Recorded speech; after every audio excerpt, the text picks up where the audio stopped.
We spend most of our adult life working. We know that work shaped almost every aspect of human's life.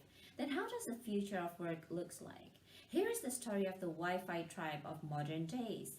Digital nomads adopt a lifestyle in which they are balancing between work, leisure, and traveling.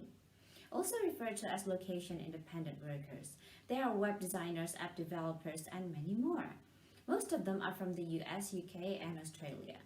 Digital nomads, as many digital nomads gurus would echo, relied on principles to work digitally and that they can extend the money that they have to live a better lifestyle for a longer time. How? By living in poorer countries with lower cost of living, a strategy that is also known as geo-arbitrage. My research is focusing on how this vastly growing lifestyle impact the local communities. Even with the high travel restrictions like the one that we have today, some of them still able to and prefer to travel.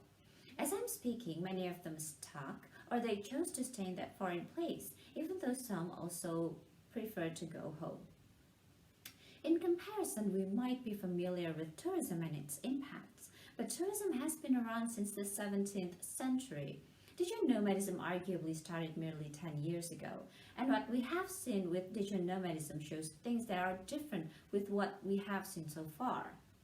To understand better about their impacts, we gathered online data, conduct interviews with both digital nomads and locals, and observations in some of the hotspots.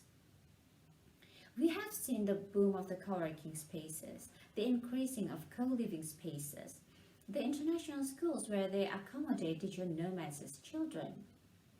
Digital nomads can boost the local economy, introduce different cultures, occasionally do activities to help the locals, but it also drives price and rent increase to the point where it's too costly for the locals.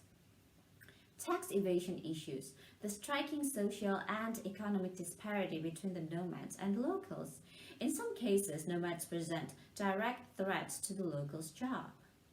But we have only seen the tip of the iceberg. This trend is just the beginning of what the future of work might look like.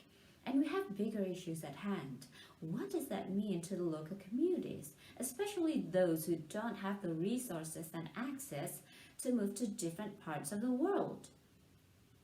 They're the one that will live with the consequences, and that is why it's so important. By understanding this, perhaps we can make a few adjustments that are in favor of the less advantaged group of people, which often means the local communities.